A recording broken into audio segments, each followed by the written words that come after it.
Di tengah hiruk-pikuk Tangerang yang tak pernah tidur, sebuah keluarga Sunda yang tampak harmonis hancur dalam kegelapan rumah tangga yang penuh intrik dan konspirasi.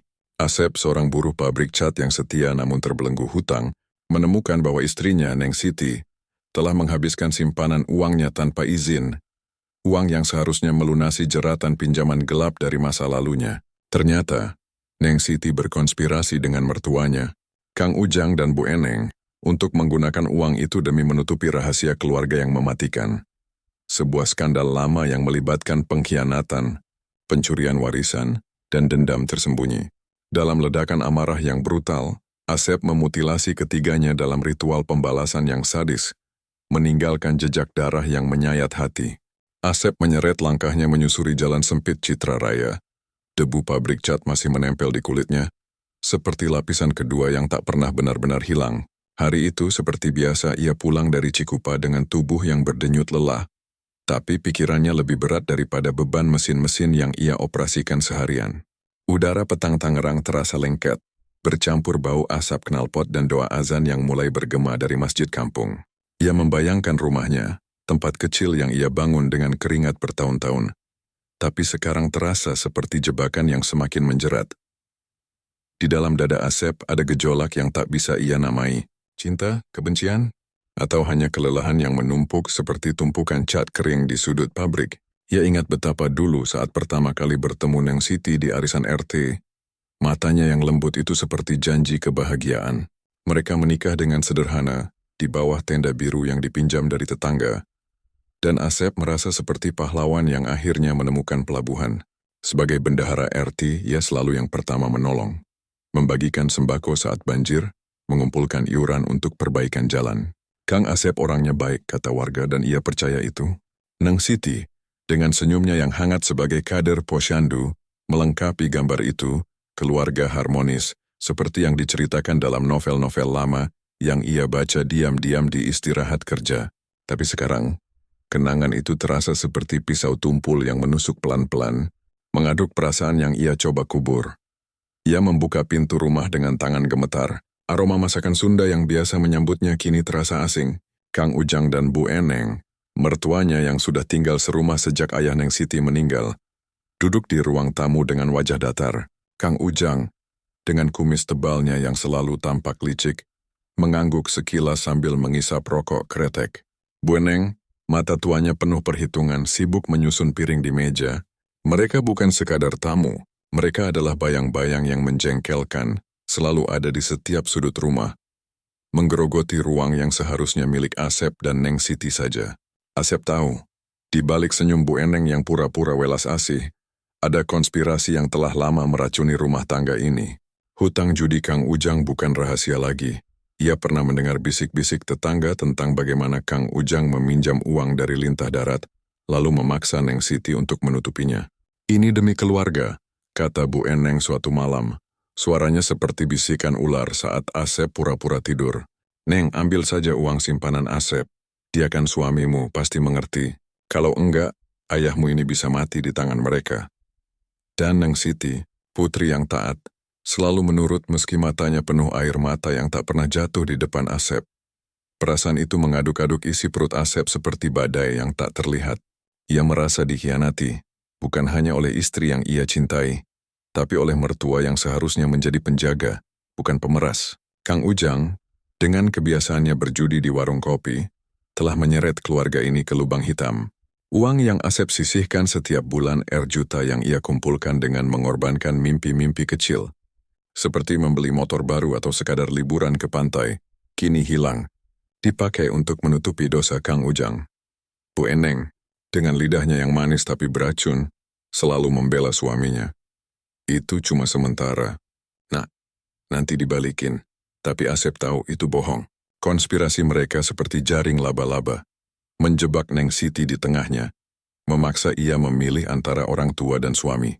Setiap malam Asep berbaring di samping Neng Siti, merasakan napasnya yang gelisah dan bertanya dalam hati, "Mengapa kau biarkan mereka merusak kita?" Perasaan itu menyayat, seperti luka yang tak pernah sembuh, mengalirkan darah kebencian yang pelan-pelan membusuk. "Neng," panggil Asep pelan saat istrinya muncul dari dapur. Wajahnya pucat di bawah cahaya lampu neon yang redup. Uang simpanan itu masih ada kan? Suaranya bergetar. Campuran harap dan kemarahan yang tertahan. Neng Siti menghindar pandangan. Tangannya sibuk mengaduk nasi di piring. Udah kepakai, Kang. Jawabnya singkat, suaranya seperti angin yang membawa badai. Asep merasa dunia berputar. Uang itu bukan sekadar angka. Itu adalah mimpi mereka yang dicuri dibagi-bagi oleh mertua yang tak pernah puas. Kang Ujang batuk pelan dari ruang tamu, seolah mengejek, sementara Bu Eneng tersenyum tipis, matanya berkilat penuh rahasia. Amarah pertama menyala di dada Asep, panas dan menyakitkan, mengaduk perasaan yang selama ini ia tekan. Pengkhianatan yang dalam, cinta yang retak, dan dendam yang mulai bertunas seperti akar gelap di tanah subur Tangerang. Di sudut rumah yang pengap, di mana udara terasa tebal oleh bau kretek dan rahasia. Neng Siti duduk di lantai, punggungnya bersandar pada dinding yang retak-retak seperti hatinya. Cahaya lampu bohlam kuning menyapu wajahnya, menyorot matanya yang basah, penuh dengan beban yang tak pernah ia ucapkan. Di depannya, Kang Ujang dan Bu Eneng berbisik, suara mereka seperti desis ular yang merayap di kegelapan, meracuni udara yang sudah sesak. Ruang belakang ini bukan lagi bagian dari rumah. Ia adalah sarang konspirasi, tempat di mana kebenaran dipelintir hingga menjadi sesuatu yang tak lagi dikenali. Neng Siti merasakan dadanya sesak, seolah jantungan yang tak terucap menekan tulang-tulangnya, menyesaki rongga-rongga tubuhnya dengan penyesalan yang tak bisa ia lepaskan. Aku nggak tahu lagi, Umi, bisik Neng Siti, suaranya pecah seperti kaca yang retak perlahan. Uang itu, Kang Asep pasti tahu, dia nanya tadi, matanya penuh curiga. Aku takut, Umi. Bu Eneng mencondongkan tubuhnya, tangannya yang keriput menyentuh pundak Neng Siti. Tapi sentuhan itu bukan kehangatan. Ia dingin, seperti perintah yang terselubung kasih sayang. Tenang, Neng, ini demi keluarga. Kalau Kang Ujang nggak bayar hutangnya, orang-orang itu nggak akan diam. Mereka tahu rahasia kita, tahu apa yang kita simpan dari masa lalu. Mata Bu Eneng berkilat, penuh dengan kenangan yang ia kunci rapat-rapat, perselingkuhan yang telah lama terkubur, warisan yang dicuri, dan pemeras yang kini mengintai seperti bayang-bayang di ujung gang. Kang Ujang dengan rokok yang mengepul di ujung bibirnya, hanya mengangguk, wajahnya keras seperti batu, tapi matanya penuh ketakutan yang tersembunyi. Neng Siti menunduk, tangannya memilin ujung jilbabnya, mencoba mencari pegangan dalam dirinya yang rapuh. Ia mencintai Asep, oh betapa ia mencintainya. Cinta itu seperti air yang mengalir di sela-sela jari, tak pernah bisa digenggam sepenuhnya. Tapi cinta itu kini terasa seperti tali yang mencekik, menjeratnya di antara kewajiban kepada orang tua dan kesetiaan kepada suami. Tapi itu uang Kang Asep, Umi.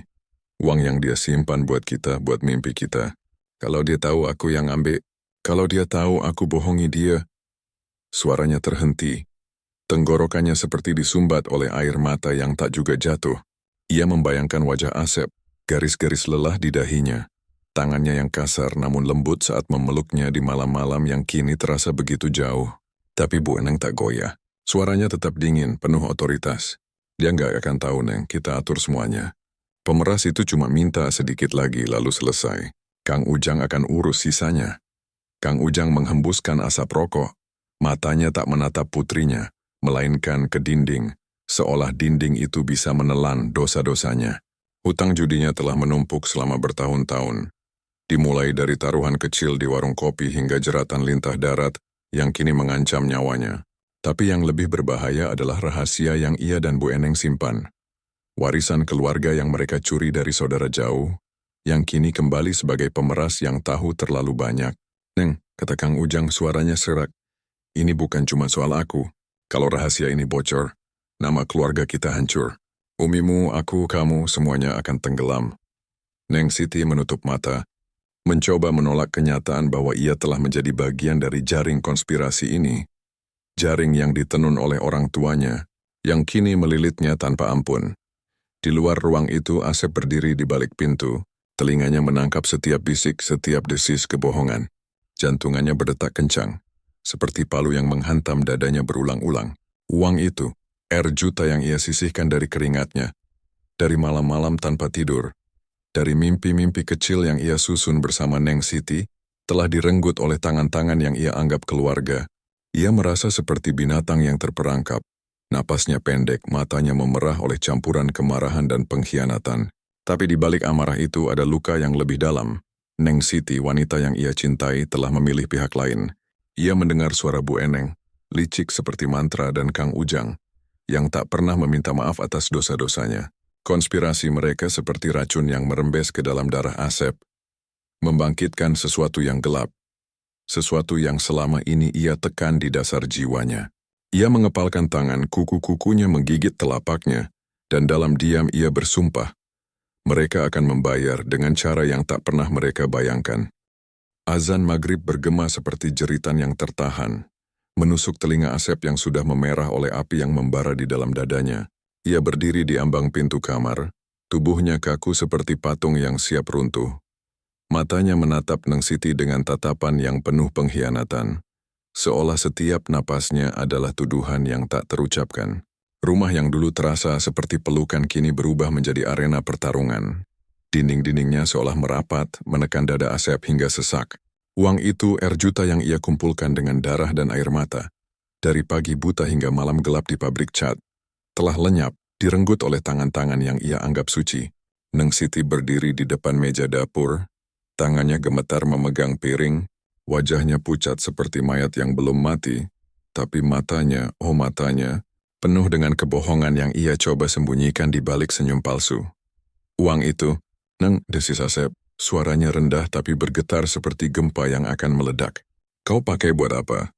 Buat nutupin dosa-dosa mereka lagi? Buat bayar pemeras yang tahu rahasia busuk umimu? Kata-katanya seperti pisau yang menusuk, mengiris lapisan-lapisan konspirasi yang telah lama ia dengar dari balik dinding. Neng Siti mundur selangkah, tangannya menutup mulut, tapi air mata yang jatuh bukan karena penyesalan.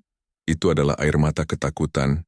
Ketakutan akan amarah yang ia tahu akan datang seperti banjir bandang. Kang, dengar dulu. Bisiknya, suaranya pecah, tapi Asep tak mendengar lagi. Ia melihat semuanya.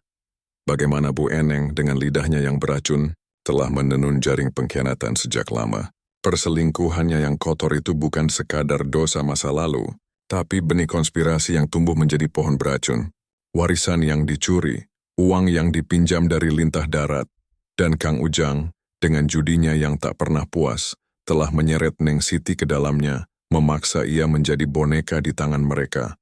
Mereka paksa aku, Kang, isak Neng Siti, tapi kata-kata itu hanya menyulut api lebih hebat. Asep melangkah maju, tangannya meraih besi panjang yang tergantung di dinding. Alat sederhana yang biasa ia gunakan untuk memperbaiki rumah. Tapi kini terasa seperti senjata pembalasan. Dadanya naik turun, napasnya pendek dan panas, seperti binatang yang terluka parah. Ia merasakan setiap denyut jantungnya sebagai pukulan dendam. Dendam atas tahun-tahun yang dicuri, atas mimpi yang dihancurkan, atas cinta yang diracuni oleh mertua yang kejam. Kau pilih mereka daripada aku, geramnya, dan dengan satu ayunan, besi itu menghantam bau Neng Siti. Suara retak tulang bergema seperti jeritan yang tertahan, dan Neng Siti jatuh ke lantai.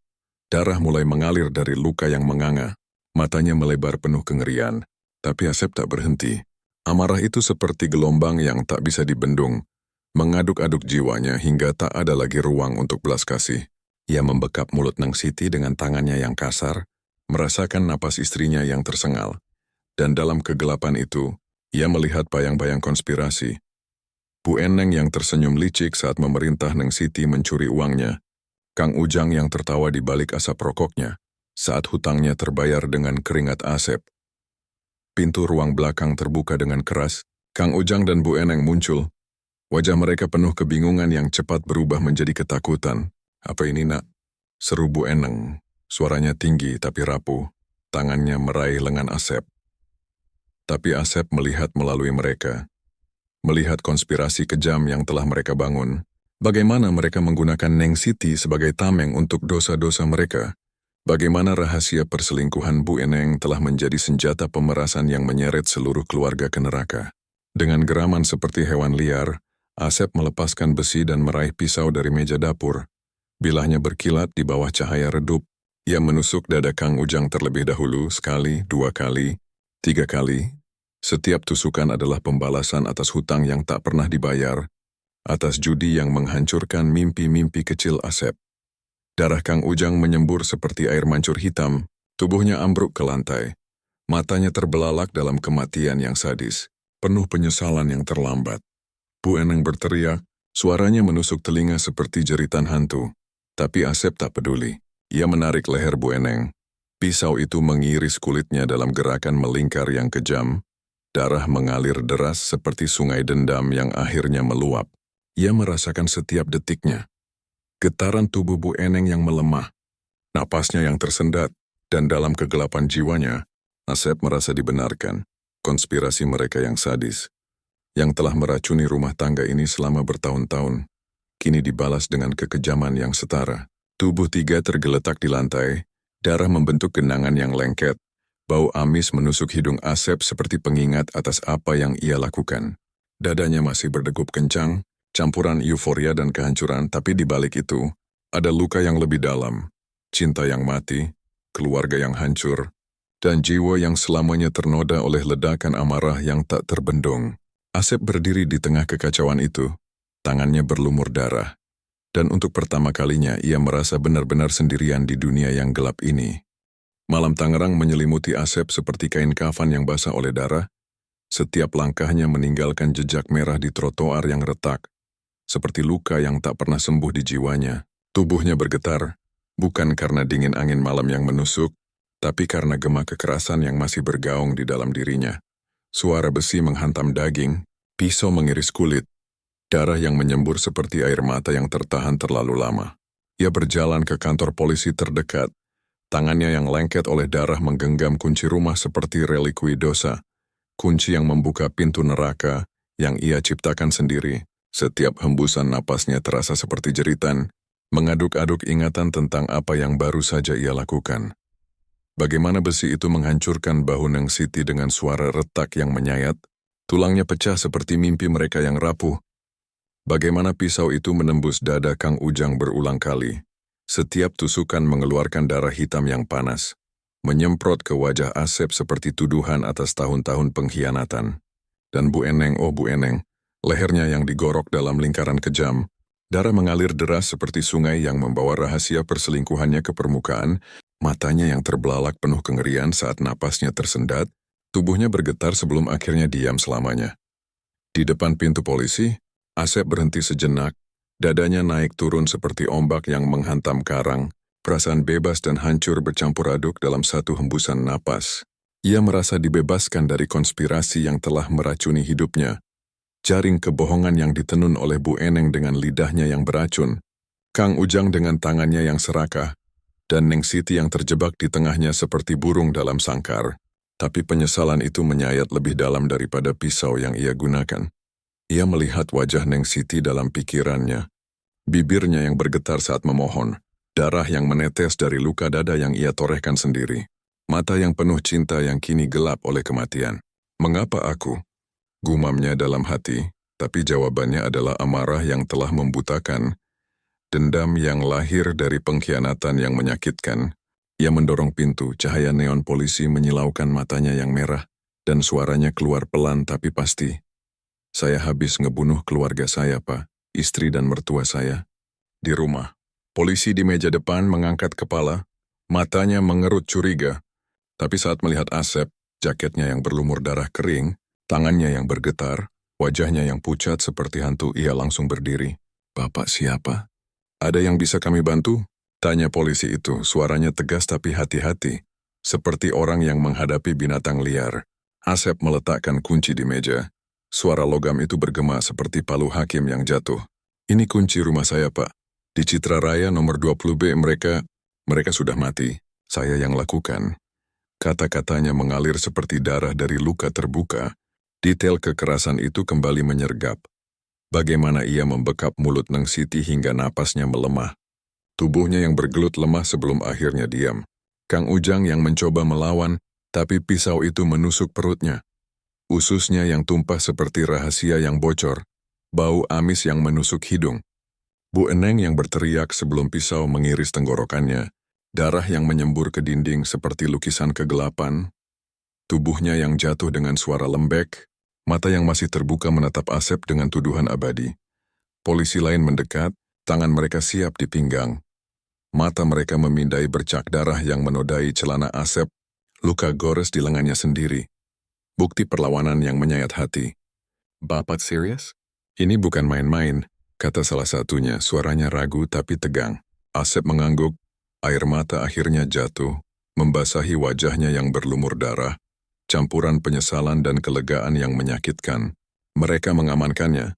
Tangan diborgol dengan dingin logam yang menggigit kulit, dan saat dibawa ke sel, Asep merasa jiwanya terkoyak. Dibebaskan dari belenggu konspirasi, tapi teriris oleh gambar-gambar kekerasan yang tak pernah pudar. Darah yang menggenang di lantai, tubuh tiga yang tergeletak seperti boneka rusak, dan keheningan rumah yang kini menjadi makam rahasia mereka. Di luar, warga mulai gempar, bisik-bisik mulai menyebar seperti api liar, tapi rahasia konspirasi itu masih terkubur dalam darah yang mengering, menunggu untuk diungkap dalam kegelapan yang semakin pekat. Lampu sorot polisi menyapu rumah kecil di Citra Raya. Seperti pisau bedah yang membuka luka lama, cahaya biru merah berkedip-kedip di dinding, yang kini berlumur noda darah yang mengering. Seperti lukisan kegelapan yang tak sengaja, para petugas melangkah masuk dengan hati-hati. Sepatu boot mereka menginjak genangan darah yang lengket. Suara lengket itu seperti bisikan rahasia yang enggan terungkap. Udara di dalam rumah tebal oleh bau amis dan maut. Campuran antara doa azan yang tertinggal dan jeritan yang tak pernah keluar. Di ruang salat, tubuh Bu Eneng tergeletak seperti boneka yang rusak, mukena putihnya kini merah pekat. Lehernya yang digorok membentuk senyum mengerikan yang mengalirkan darah ke sajadah. Mata tuanya terbelalak seolah masih melihat bayang-bayang dosa perselingkuhannya yang telah lama terkubur. Luka itu menyayat dalam, bukan hanya daging tapi juga jiwa. Sayatan yang melingkar seperti lingkaran konspirasi yang ia tenun sendiri. Darahnya menggenang seperti air mata yang tertahan selama bertahun-tahun, mencampur dengan air wudhu yang belum kering. Di kamar sebelah, Kang Ujang ambruk di lantai. Dadanya yang ditusuk berulang kali menganga seperti mulut yang berteriak tanpa suara. Ususnya yang tumpah sedikit seperti rahasia yang bocor dari perutnya yang buncit. Darah hitam mengalir ke celah-celah ubin, menciptakan pola acak yang seolah menceritakan kisah judinya yang tak pernah berakhir. Matanya, yang biasa licik dan penuh perhitungan, kini kosong. Tapi di balik kekosongan itu, polisi mulai melihat jejak konspirasi. Tangannya yang kaku masih menggenggam secarik kertas kusut. Catatan hutang dari lintah darat yang nama-namanya seperti mantra kejahatan. Dan Neng Siti, oh Neng Siti, terkapar di dapur seperti bunga yang layu sebelum mekar penuh. Bahunya yang remuk oleh besi masih menunjukkan bekas pukulan pertama. Dadanya yang ditusuk dalam-dalam mengeluarkan darah yang bercampur dengan air mata kering. Matanya yang lembut kini gelap tapi di saku bajunya. Polisi menemukan surat-surat rahasia. Bukti konspirasi yang mulai terungkap. Huruf-huruf yang ditulis Bu Eneng dengan tangan gemetar, memerintah Neng Siti untuk mengambil uang Asep demi menutupi warisan curian dan pemerasan yang mengancam. Brigadir yang memimpin tim olah TKP menarik napas panjang. Tangannya yang bersarung lateks menyentuh barang bukti dengan hati-hati, tapi jiwanya terguncang oleh pemandangan yang menyayat ini. Sebuah keluarga yang dulu dikenal harmonis, kini hancur dalam kekerasan yang lahir dari rahasia gelap. Ini bukan pembunuhan biasa. Gumamnya pada rekannya. Suaranya rendah tapi tegang. Saat mereka menemukan catatan harian Bu Eneng di laci meja, halaman-halaman yang menceritakan perselingkuhannya bertahun-tahun lalu, bagaimana ia mencuri warisan dari saudara jauh untuk menutupi dosa itu, dan bagaimana Kang Ujang menggunakan hutang judinya sebagai alasan untuk menyeret Neng Siti ke dalamnya. Rahasia terungkap pelan-pelan, seperti lapisan kulit yang dikupas. Pemeras itu bukan orang asing, tapi saudara yang dendam, yang mengetahui segalanya dan menuntut bayaran dengan ancaman bocornya skandal. Polisi mencatat semuanya. Foto-foto yang diambil seperti lukisan maut, setiap detail luka, tusukan di dada yang dalam hingga menyentuh jantung. Sayatan leher yang presisi seperti eksekusi, menjadi bukti motif yang lebih dalam daripada sekadar cekcok keuangan. Di luar rumah, tetangga berkumpul seperti hantu-hantu yang penasaran. Wajah mereka pucat di bawah cahaya lampu jalan. Bisik-bisik mereka seperti angin yang membawa berita nestapa. Keluarga itu baik-baik saja, kata seorang ibu. Suaranya bergetar, tapi di balik kata-kata itu, ada keraguan yang mulai muncul. Ingatan tentang cekcok samar yang pernah mereka dengar. Bisikan tentang hutang Kang Ujang yang tak pernah dibayar. Polisi mendorong mereka mundur. Tapi rahasia itu sudah mulai merembes keluar seperti darah dari luka terbuka. Investigasi awal mengarah pada motif keuangan. Tapi intrik lebih dalam terendus. Konspirasi yang melibatkan pengkhianatan lama, dendam keluarga, dan kebohongan yang telah meracuni rumah ini selama bertahun-tahun. Brigadir menutup pintu TKP, tapi kegelapan itu tak bisa ditutup. Ia merembes ke jalanan Tangerang, meninggalkan jejak yang menyayat hati. Menunggu untuk diungkap sepenuhnya dalam cahaya pagi yang dingin.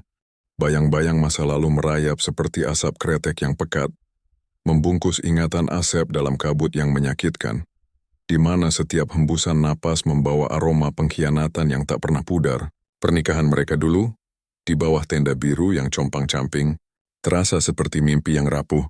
Neng Siti dengan senyumnya yang lembut, mata yang penuh harapan, dan Asep yang berdiri di sisinya, tangannya gemetar memegang cincin murah yang ia beli dengan upah seminggu. "Kau janji ya, Kang, kita bangun rumah ini bersama," bisik Neng Siti saat itu, suaranya manis seperti madu. Tapi kini ingatan itu menyayat seperti pisau tumpul yang mengiris pelan-pelan. Mereka tak tahu saat itu bahwa mertua telah menenun jaring konspirasi di belakang mereka. Kang Ujang dengan tangannya yang serakah, Bu Eneng dengan lidahnya yang beracun, keduanya seperti ular yang bersarang di fondasi rumah tangga yang baru dibangun. Flashback itu menyergap Asep di sel penjara, saat ia duduk di lantai dingin, mata menatap dinding yang retak seperti hatinya.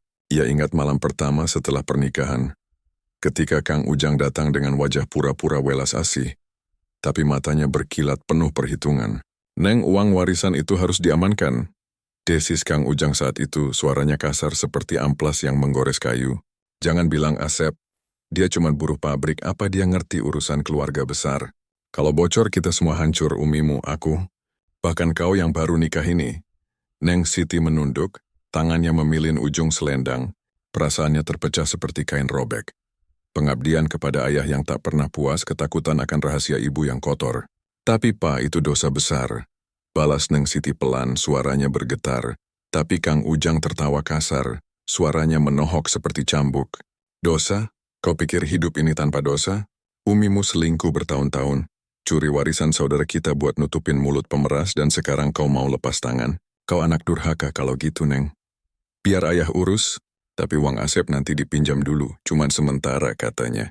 Kata-kata itu tajam, menusuk hati Neng Siti seperti jarum yang tertancap dalam, membuatnya merasa seperti boneka yang ditarik-tarik benang oleh orang tuanya. Bu Eneng, dari sudut ruangan, menambahkan bisikannya yang menyayat, suaranya manis tapi berbisa seperti racun yang tersembunyi dalam madu. "Neng, dengar ayahmu. Kalau rahasia ini keluar, nama kita hancur. Aku selingkuh dulu karena ayahmu tak pernah cukup. Judinya makan segalanya, tapi warisan itu hak kita. Pemeras itu tahu semuanya, dia saudara jauh yang dendam. Minta bayaran terus. Ambil saja uang Asep, dia suamimu pasti maafkan. Kalau enggak, kita semua mati kelaparan. Atau lebih buruk, mati di tangan lintah darat." Neng Siti menangis diam-diam, dadanya sesak oleh beban yang tak terucap, cinta kepada Asep yang murni kini tercemar oleh kebohongan yang ia paksa telan. "Umi, aku takut Kang Asep tahu. Dia baik. Tapi kalau marah," balasnya, tapi Bu Eneng memotong kasar. Suaranya menohok seperti tamparan. "Takut? Kau pikir aku nggak takut? Aku hidup dengan rahasia ini bertahun-tahun. Tubuhku digerogoti dosa dan sekarang kau mau mundur? Kau egois, Nang.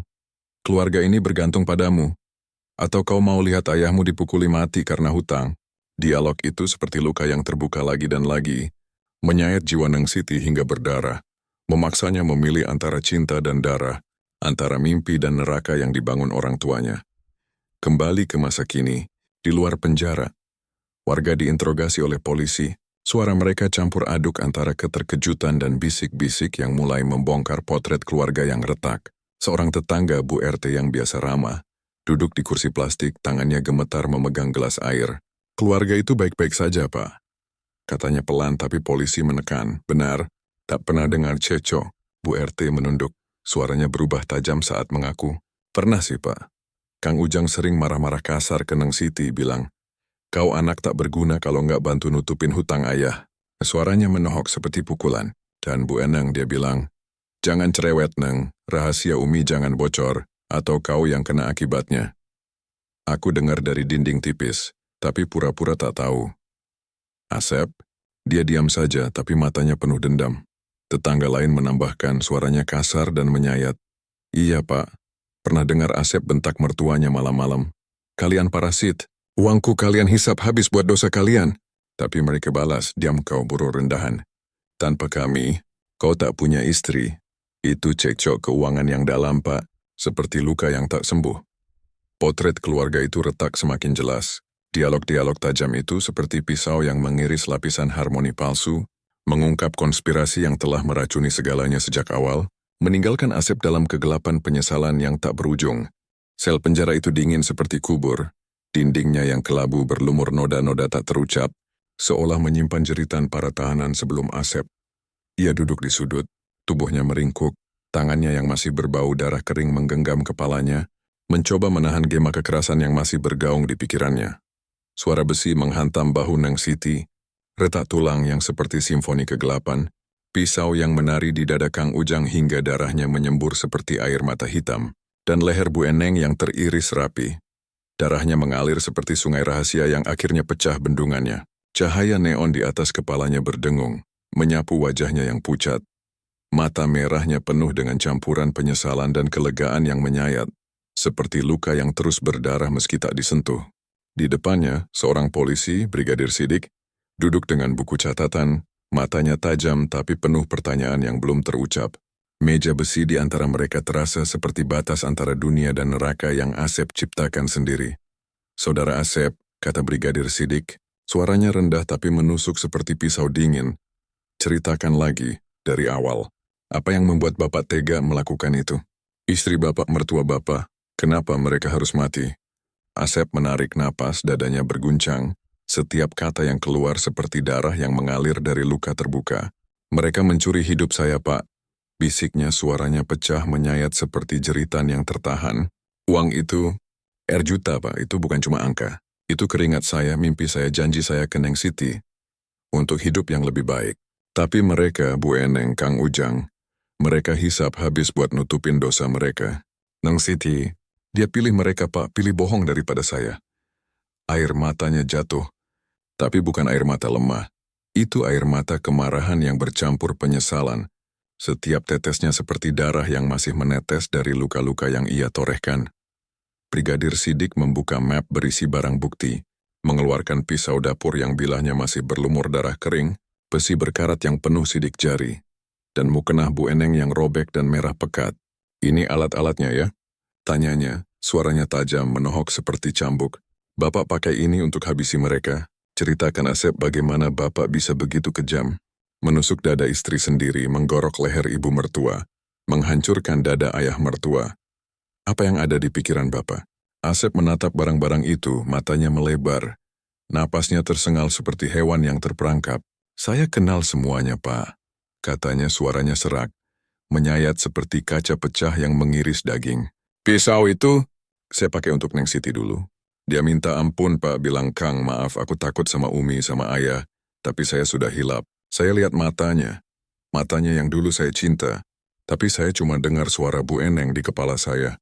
Bilang, ambil uang itu, Neng. Asep tak akan tahu.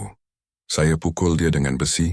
Pak, bahunya remuk, dia jatuh, dan pisau itu, saya tusuk dadanya. Sekali, dua kali, sampai dia diam. Darahnya panas, Pak, nyemprot ke muka saya seperti ngomong, kau bunuh cinta kita, Kang. Brigadir Sidik mencatat, tapi tangannya bergetar.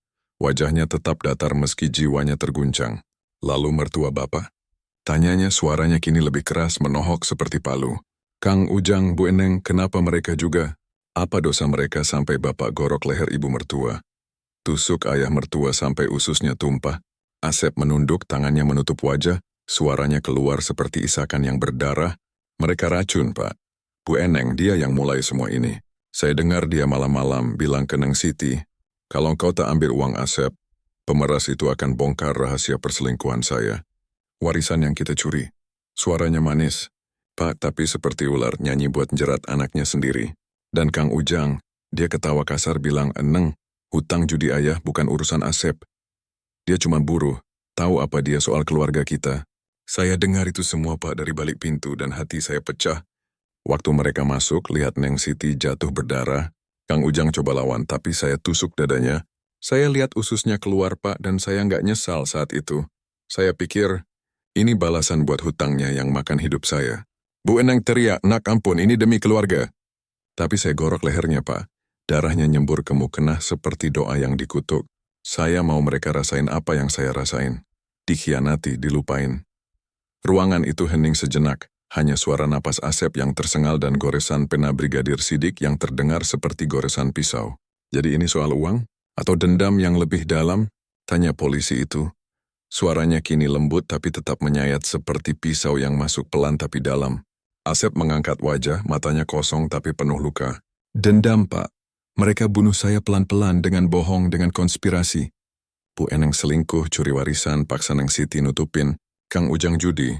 Buang uang saya buat lintah darat. Dan Neng Siti, dia pilih mereka bukan saya. Saya hilap, Pak. Tapi sekarang saya siap terima hukuman. Tapi tolong, Pak, cari pemeras itu. Dia yang bikin semua ini mulai. Kata-kata itu seperti darah yang mengalir dari luka terakhir. Menyayat jiwa Asep dan Brigadir Sidik, yang tahu bahwa di balik kekejaman ini, ada konspirasi yang lebih gelap, menunggu untuk diungkap di bawah cahaya keadilan yang dingin.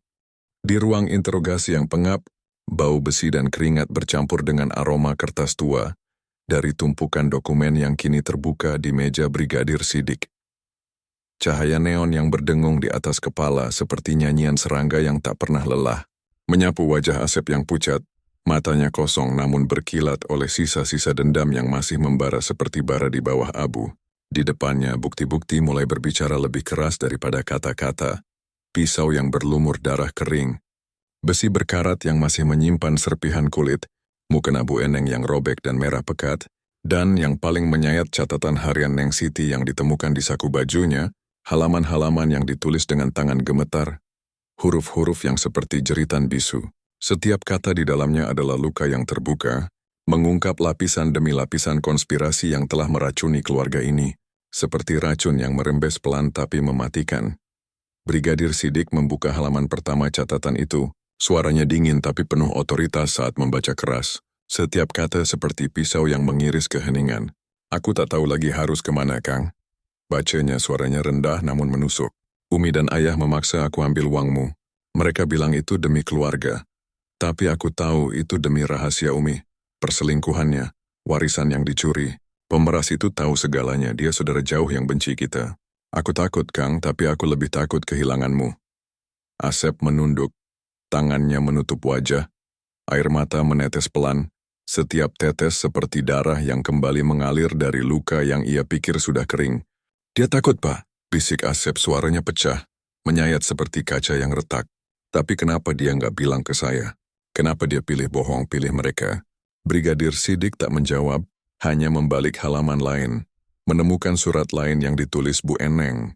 Tulisannya rapi tapi penuh perhitungan, seperti mantra yang dirancang untuk menjerat. "Dan lakukan ini demi ayahmu." Baca polisi itu, suaranya semakin tajam. Pemeras itu minta 10 juta lagi. Kalau tidak, dia akan bongkar semuanya. Perselingkuhanku, warisan yang kita ambil dari pamanmu. Asep tak perlu tahu, dia cuma buruh, mana ngerti urusan besar begini. Polisi lain, seorang inspektur muda bernama Dedi, masuk membawa map baru, wajahnya tegang saat meletakkan secarik kertas lain di meja. Catatan hutang Kang Ujang yang ditemukan di saku jasadnya, nama-nama lintah darat tertulis dengan tinta merah, bersama nomor telepon dan alamat yang mengarah ke sebuah gang gelap di pinggir Tangerang. "Kami temukan ini, Pak," kata Dedi, suaranya rendah tapi penuh urgensi. Pemeras ini bukan cuma lintah darat biasa. Nama di sini Rudi adalah sepupu jauh Bu Eneng. Dia tahu soal warisan yang dicuri, tahu soal perselingkuhan Bu Eneng dengan pria lain yang menghasilkan dokumen palsu untuk merebut harta keluarga. Dia sudah memeras mereka selama bertahun-tahun, dan Kang Ujang pakai hutang judinya sebagai alasan untuk terus minta uang Asep lewat Neng Siti. Asep mengangkat wajah, matanya melebar, napasnya tersengal seperti orang yang baru disadarkan dari mimpi buruk. "Jadi itu rencana mereka dari awal?" Tanyanya, suaranya kasar, menohok seperti pisau yang kembali ditancapkan. "Mereka pakai Neng Siti sebagai umpan biar aku yang kena getahnya. Sialan, Pak, mereka bunuh hidupku pelan-pelan." Flashback menyergap seperti pisau yang tiba-tiba menikam. Malam-malam ketika Bu Eneng duduk di ruang belakang, suaranya manis tapi berbisa saat berbicara pada Neng Siti. "Neng, kau harus dengar Umi. Bisiknya, suaranya seperti ular yang merayap dalam gelap. Pemeras itu tahu aku dulu tidur dengan orang lain. Tahu aku ambil warisan yang bukan hakku. Kalau dia buka mulut, kita semua hancur, ayahmu, aku, bahkan kau. Ambil uang Asep, katakan itu untuk kebutuhan rumah, dia tak akan curiga. Neng Siti menangis, tangannya memegang dada. Suaranya gemetar saat menjawab, Umi, ini salah. Kang Asep baik, dia tak pantas dibohongi. Tapi Bu Eneng memotong, suaranya tajam seperti cambuk. Jangan lemah, Neng. Kau pikir aku suka hidup begini? Dosa ini makan aku tiap malam. Tapi aku lakukan demi keluarga. Kau mau lihat ayahmu mati dipukuli lintah darat? Ambil uang itu atau kita semua selesai. Dialog itu seperti luka yang menganga. Menyayat jiwa Neng Siti, memaksanya menyerah pada konspirasi yang telah dirancang mertuanya dengan dingin, menjadikannya pion dalam permainan kejam yang akhirnya menghancurkan segalanya. Brigadir Sidik menutup catatan harian, matanya menatap Asep dengan campuran iba dan kegeraman. Jadi ini motifnya, Asep? Tanyanya, suaranya rendah tapi menohok. Uang yang dicuri, konspirasi mertua, pengkhianatan istri, itu yang buat Bapak kalap. Tapi kenapa sampai membunuh? Kenapa nggak lapor ke kami? Asep tertawa pahit, suaranya serak dan menyayat. Seperti jeritan yang terperangkap di tenggorokan. Lapor? Pak, mereka bunuh aku pelan-pelan tiap hari dengan bohong, dengan bisik-bisik mereka. Saya dengar semua, Pak, dari balik dinding. Bu Enang bilang, Asep tak akan tahu dia bodoh. Kang Ujang bilang, biarkan dia kerja mati-matian, uangnya buat kita. Dan Neng Siti, dia cuma diam, Pak, diam sambil nangis, tapi dia pilih mereka. Saya hilap, Pak. Saya cuma mau mereka rasain apa yang saya rasain, sakit yang nggak ada obatnya. Kata-kata itu seperti darah yang mengalir dari luka terbuka, menyayat hati Brigadir Sidik yang tahu bahwa konspirasi ini jauh lebih gelap daripada sekadar pembunuhan, sebuah jaring kebohongan yang kini terbongkar, meninggalkan Asep dalam penjara dan rahasia yang mulai menyebar seperti api di antara warga Tangerang yang gempar. Sel penjara itu seperti rahim kegelapan, dindingnya yang dingin menyerap setiap suara, hanya menyisakan gema napas Asep yang tersengal, berat oleh beban penyesalan dan dendam yang masih membara seperti bara yang tak pernah padam. Cahaya neon di atas kepalanya berkedip, seolah mengejek kehidupan yang kini hanya bayang-bayang baginya. Di dalam kepalanya, gambar-gambar kekerasan itu berputar seperti film yang rusak. Darah Neng Siti yang menyembur dari dadanya. Setiap tusukan pisau seperti jeritan yang ia sendiri tak dengar. Kang Ujang yang ambruk dengan usus tumpah, matanya yang licik akhirnya kosong, dan Bu Eneng, lehernya yang teriris darah mengalir ke mukena seperti doa yang dikutuk. Tapi di balik semua itu, ada sosok lain yang kini menghantui Asep. Pemeras saudara jauh yang bernama Rudi, dalang konspirasi yang telah meracuni keluarganya selama bertahun-tahun. Asep mengepalkan tangan, kuku-kukunya menggigit telapaknya hingga berdarah, dan dalam hati ia bersumpah, jika penjara ini tak mengurungnya selamanya, Rudi akan merasakan pisau yang sama, darah yang sama, kematian yang sama. Di ruang interogasi, Brigadir Sidik kembali duduk di depan Asep, kali ini dengan setumpuk dokumen baru, bukti yang dikumpulkan dari TKP dan penggeledahan rumah Rudi, sepupu Bu Eneng yang kini menjadi buruan polisi. Kami temukan jejak Rudi, Asep, kata Sidik, suaranya dingin tapi tajam seperti bilah pisau yang baru diasah. Dia simpan surat-surat ancaman, catatan tentang warisan yang dicuri Bu Eneng, bahkan foto-foto lama yang membuktikan perselingkuhannya. Dia memeras kalian selama bertahun-tahun, dan Kang Ujang pakai hutang judinya sebagai alasan untuk terus minta uangmu. Tapi kenapa kau nggak lapor, Asep? Kenapa pilih bunuh keluargamu sendiri? Kata-kata itu menohok, seperti cambuk yang mengoyak kulit. Dan Asep menatap polisi itu dengan mata merah, napasnya berderu seperti binatang yang terluka. Lapor? Asep tertawa pahit, suaranya serak menyayat seperti kaca pecah yang mengiris daging. Pak, kau pikir polisi bisa beresin racun yang udah masuk ke darah keluarga kami? Bu Eneng tiap malam bisik ke Neng Siti, ambil uang Asep, Neng atau Rudi bakal bongkar rahasia kita. Warisan itu kita curi tapi itu hak kita. Suaranya manis, Pak, tapi seperti ular. Nyanyi buat menjerat anaknya sendiri. Dan Kang Ujang, dia bentak Neng Siti. Kau anak durhaka kalau nggak bantu ayah. Hutangku ke lintah darat gara-gara warisan itu. Dan Asep cuma buruh, apa haknya tahu urusan kita. Saya dengar semua, Pak, dari balik pintu. Tiap malam dan hati saya berdarah. Neng Siti cuma nangis bilang, Kang, maaf aku takut, tapi dia pilih bohong, pilih mereka. Saya kalap, Pak. Saya mau mereka rasain sakit yang saya rasain, sakit yang nggak ada obatnya.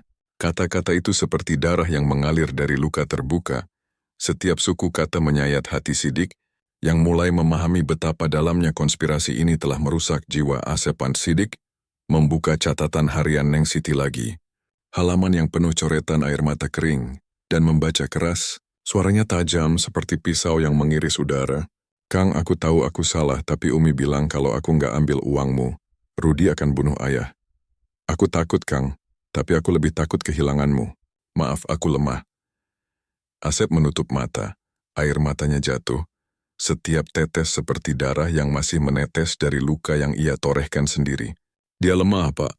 Bisiknya suaranya pecah menyayat seperti jeritan yang terperangkap. Tapi kenapa dia nggak pilih saya? Kenapa dia biarkan Bu Eneng dan Kang Ujang jerat dia? Saya cinta dia, Pak. Tapi cinta itu mati waktu saya lihat dia bohong. Waktu saya dengar dia bilang ke Umi, "Baik Umi, aku ambil uang Kang Asep." Tapi jangan bilang dia. Saya nggak tahan, Pak. Saya nggak tahan lihat hidup saya dirampok pelan-pelan sama mereka. Di luar penjara, polisi mulai mengejar Rudi. Jejaknya ditemukan di sebuah warung kopi di pinggir Tangerang, tempat dia biasa bertemu lintah darat. Tetangga yang diwawancarai mulai membongkar lebih banyak. Seorang penutur, Bu Erti, berbicara dengan suara gemetar tapi tajam. Saya dengar Bu Eneng bilang ke Neng Siti, kalau Rudi buka mulut soal perselingkuhan Umi, kita selesai. Ambil uang itu, Neng, atau kita mati. Dan Kang Ujang dia kasar bentak, "Neng, jangan bodoh. Asep nggak akan tahu, dia cuma budak pabrik." Saya takut campur, Pak. Tapi saya diam. Karena keluarga itu kelihatan baik-baik saja. Kata-kata itu seperti pisau yang mengiris lapisan harmoni palsu, mengungkap konspirasi yang semakin jelas. Rudi, dengan dendam yang membara atas warisan yang dicuri, telah menjadikan keluarga ini sebagai sandera dan Neng Siti sebagai pion yang tak berdaya. Asep di dalam sel merencanakan pembalasan terakhir. Matanya berkilat saat berbisik pada dirinya sendiri, suaranya rendah tapi kejam. Rudi, kau mulai semua ini. Kalau aku keluar, kau akan rasain pisau yang sama, darah yang sama. Gelombang pembalasan itu seperti ombak yang tak terbendung, menyayat hati Asep dan semua yang mendengarnya, meninggalkan Tangerang dalam kegelapan yang semakin pekat, di mana rahasia dan darah menjadi satu. Ruang sidang pengadilan negeri Tangerang terasa seperti makam yang berdinding kaca, di mana setiap suara bergema seperti jeritan yang terperangkap dalam batu.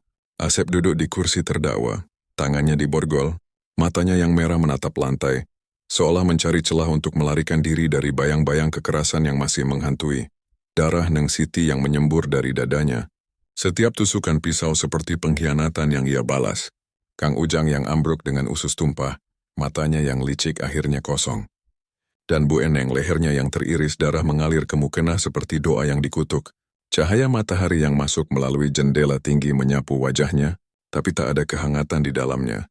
Hanya dinginnya penyesalan yang menyayat, seperti pisau yang ia gunakan kini berbalik mengiris jiwanya sendiri. Di depannya, hakim, jaksa dan pengacara berdiri seperti penutup peti mati, siap mengubur hidupnya dalam hukuman yang tak terelakkan. Jaksa membacakan dakwaan dengan suara yang tajam, setiap kata seperti cambuk yang mengoyak kulit. Saudara Asep, Anda didakwa melanggar pasal 80 ayat 4 Undang-Undang Nomor 35 Tahun 2014 tentang Perlindungan Keluarga, dengan ancaman 15 tahun penjara, ditambah sepertiga karena korban adalah istri dan mertua Anda sendiri. Juga pasal 44 ayat 3 Undang-Undang Nomor 23 Tahun 2004 tentang kekerasan dalam rumah tangga, dengan ancaman 15 tahun. Anda bunuh istri Anda Neng Siti dengan 6 tusukan di dada. Ayah mertua Kang Ujang, dengan tusukan hingga ususnya tumpah. Dan ibu mertua Bu Eneng, dengan leher yang digorok. Apa pembelaan Anda? Kata-kata itu menyayat, seperti pisau yang mengiris luka lama, dan Asep menunduk napasnya tersengal. Setiap suku kata jaksa seperti darah yang mengalir kembali dari tubuh tiga yang ia habisi. Hakim menatap Asep, suaranya dingin tapi menohok. Saudara Asep, ceritakan mengapa Anda lakukan ini. Bukti menunjukkan konspirasi. Istri dan mertua Anda memeras uang Anda untuk menutupi rahasia. Tapi kenapa pilih pembunuhan? Kenapa tak cari keadilan lain? Asep mengangkat wajah, matanya penuh air mata yang tak jatuh. Suaranya serak dan menyayat seperti kaca pecah yang mengiris daging. Keadilan, Pak Hakim? Mana keadilan buat saya? Bu Eneng bisik tiap malam ke Neng Siti. Ambil uang Asep Neng atau pemeras itu bongkar rahasia perselingkuhanku. Warisan yang kita curi. Suaranya manis, tapi seperti racun, Pak, jerat istri saya. Kang Ujang bentak dia. Kau anak durhaka kalau nggak bantu ayah. Hutangku kelintah darat gara-gara warisan itu. Dan Asep cuma buruh, apa haknya tahu. Saya dengar semua, Pak, dari balik dinding tiap malam. Dan hati saya berdarah. Neng Siti nangis, bilang, Kang, maaf, aku takut sama Umi sama ayah, tapi dia pilih bohong, pilih mereka. Saya hilap, Pak, saya cuma mau mereka rasain sakit yang saya rasain. Sakit yang nggak ada obatnya. Pengacara Asep, seorang pria muda dengan wajah tegang, mencoba membela. Suaranya lembut tapi tajam. Yang mulia, klien saya adalah korban konspirasi. Bukti menunjukkan Bu Eneng dan Kang Ujang memaksa Neng Siti mencuri uang klien saya untuk membayar pemeras Rudi, yang mengancam membongkar rahasia perselingkuhan dan pencurian warisan. Klien saya bertindak dalam tekanan emosi yang ekstrim. Tapi jaksa memotong, suaranya keras dan menohok, seperti palu yang menghantam. Tekanan emosi bukan alasan untuk mutilasi. Saudara Asep menusuk istri 6 kali, menggorok leher ibu mertua, menghancurkan dada ayah mertua sampai ususnya tumpah. Ini bukan kehilapan, ini kejahatan sadis. Apa Anda nggak dengar jeritan mereka, Asep? Apa Anda nggak lihat darah mereka menyembur, menodai tangan Anda? Kata-kata itu seperti pisau yang mengiris hati Asep, dan ia menutup mata. Gambar-gambar itu kembali. Darah Neng Siti yang panas di wajahnya. Teriakan Bu Eneng yang berubah menjadi desis maut, dan Kang Ujang yang merintih sebelum diam selamanya. Saksi-saksi dipanggil. Tetangga yang dulu menganggap keluarga ini harmonis kini berbicara dengan suara gemetar, tapi menyayat. Bu RT dengan tangan memegang jilbabnya erat, berkata, saya dengar cekcok, pakai hakim. Bu Eneng bilang ke Neng Siti ambil uang Asep, atau Rudi bongkar rahasia kita. Kang Ujang kasar bentak, Neng jangan bodoh. Asep nggak akan tahu, dia cuma budak pabrik. Dan Asep saya dengar dia teriak malam itu, kalian parasit, uangku kalian rampok buat dosa kalian. Saya takut, Pak, tapi saya diam. Kata-kata itu seperti luka yang menganga, mengungkap konspirasi yang telah lama tersembunyi di balik senyum palsu keluarga ini. Polisi juga melaporkan penangkapan Rudi, pemeras yang kini dijerat, tapi kebenaran itu tak menghibur Asep. Ia menatap ruang sidang, matanya kosong, dan berbisik pada dirinya sendiri. Suaranya rendah tapi kejam. Mereka mati, tapi sakit ini nggak selesai. Rudi, kalau aku keluar, kau akan rasain pisau yang sama. Penyesalan menyayat jiwanya, tapi dendam itu masih hidup. Seperti bara yang menunggu angin untuk membakar lagi, meninggalkan ruang sidang dalam keheningan yang dingin dan tragis. Penjara itu seperti makam yang hidup. Dinding-dindingnya yang kelabu menyerap setiap suara, hanya menyisakan dengung keheningan yang menyayat, seolah-olah dunia luar telah melupakan Asep. Ia duduk di sudut sel, tubuhnya meringkuk di lantai beton yang dingin, tangannya yang kasar menggenggam udara kosong, seolah mencoba meraih sisa-sisa hidup yang telah ia hancurkan sendiri. Cahaya neon di atas kepalanya berkedip lemah, seperti napas terakhir dari harapan yang telah lama mati. Dalam pikirannya, gambar-gambar kekerasan itu berputar seperti roda yang tak pernah berhenti. Darah Neng Siti yang panas menyembur ke wajahnya. Setiap tusukan pisau seperti pengkhianatan yang ia balas dengan kemarahan buta. Kang Ujang yang ambruk dengan usus tumpah, matanya yang licik akhirnya kosong, dan Bu Eneng, lehernya yang teriris darah mengalir ke mukena seperti doa yang dikutuk. Matanya yang menatap Asep dengan tuduhan abadi. Penyesalan itu menyayat jiwanya seperti pisau tumpul yang mengiris pelan tapi dalam, tapi di balik luka itu, dendam masih membara, seperti bara yang menunggu angin untuk menyala kembali. Dendam kepada Rudi, pemeras yang menjadi benih dari semua konspirasi ini. Di luar penjara, Tangerang bergemuruh dengan bisik-bisik warga. Suara mereka seperti angin yang membawa abu dari tragedi yang telah mengguncang citra raya. Keluarga itu baik-baik saja, kata mereka dulu, tapi kini kebenaran telah terbongkar seperti luka yang menganga. Konspirasi Bu Eneng dan Kang Ujang, perselingkuhan yang terkubur, warisan yang dicuri, dan pemerasan oleh Rudi yang menjerat Neng Siti dalam jaring kebohongan. Polisi telah menangkap Rudi, saudara jauh yang kini meringkuk di sel lain, dijerat dengan tuduhan pemerasan dan penggelapan, tapi keadilan itu tak membawa kedamaian bagi Asep. Ia duduk dalam kegelapan selnya, matanya menatap dinding, dan dalam hati ia berbicara pada hantu-hantu yang kini menghantuinya. Neng maaf, bisiknya suaranya serak, menyayat seperti kaca pecah yang mengiris daging. Aku cinta kamu tapi kamu pilih mereka. Kamu biarkan mereka rampok hidup kita. Aku hilap, Neng, tapi sakit ini nggak selesai. Kata-kata itu seperti doa yang tak terdengar, terperangkap di antara dinding-dinding penjara, tapi tak ada jawaban, hanya keheningan yang dingin. Di sudut pikirannya, Asep mendengar suara Bu Eneng, manis tapi berbisa, seperti ular yang masih hidup dalam ingatannya. Ambil uang Asep, Neng, atau Rudi bongkar rahasia kita. Bisiknya dalam kenangan, suaranya tajam seperti pisau yang mengiris hati. Kang Ujang menimpali, suaranya kasar dan menohok. Kau anak durhaka kalau enggak bantu ayah. Asep cuma buruh, apa haknya tahu urusan kita? Dan Neng Siti, dengan air mata yang tak pernah jatuh di depan Asep, hanya menjawab pelan, baik Umi, aku ambil uangnya, tapi jangan bilang Kang Asep. Dialog itu seperti luka yang terus berdarah, menyayat jiwa Asep setiap kali ia mengingatnya, mengingatkan bahwa konspirasi itu bukan hanya soal uang, tapi tentang pengkhianatan yang meracuni cinta mereka. Ia mengepalkan tangan. Kuku-kukunya menggigit telapak hingga berdarah. Dan dalam bisik yang penuh dendam, ia berjanji pada dirinya sendiri. Rudi, kau mulai semua ini. Kalau aku keluar, kau akan rasain pisau yang sama, darah yang sama, kematian yang sama. Di luar, warga Tangerang masih gempar, tapi pelajaran tragis mulai meresap seperti darah ke tanah kering. Keluarga yang tampak harmonis hanyalah ilusi, topeng yang menutupi konspirasi dan kebohongan. Tetangga berkumpul di warung kopi, suara mereka penuh kengerian dan penyesalan. Kami kira mereka bahagia, kata Bu RT, suaranya gemetar. Tapi kami dengar cekcok itu. Pak, Bu Eneng bilang, Neng, ambil uang Asep, atau kita selesai. Kang Ujang bentak, Asep nggak akan tahu dia bodoh. Dan Asep, dia teriak, kalian parasit. Uangku kalian curi buat dosa kalian. Kami diam takut campur. Sekarang mereka mati dan Asep di penjara. Apa ini keadilan, Pak? Kata-kata itu seperti pisau yang mengiris udara, meninggalkan pertanyaan yang tak terjawab. Tangerang terus bergerak, tapi bayang-bayang tragedi ini seperti abu yang berterbangan, menempel di setiap sudut kota, mengingatkan bahwa dendam tak pernah benar-benar mati. Asep menutup mata, tubuhnya lunglai di lantai sel, dan dalam kegelapan itu, ia merasa seperti abu dari keluarganya yang telah hangus. Neng Siti, cinta yang ia bunuh. Kang Ujang dan Bu Eneng, racun yang ia musnahkan. Tapi di balik penyesalan yang menyayat, ada bara dendam yang masih hidup menunggu saat untuk menyala kembali. Maaf, Neng, bisiknya lagi. Suaranya seperti angin yang membawa abu. Tapi Rudi harus bayar. Kalau aku keluar, dia akan tahu apa itu neraka.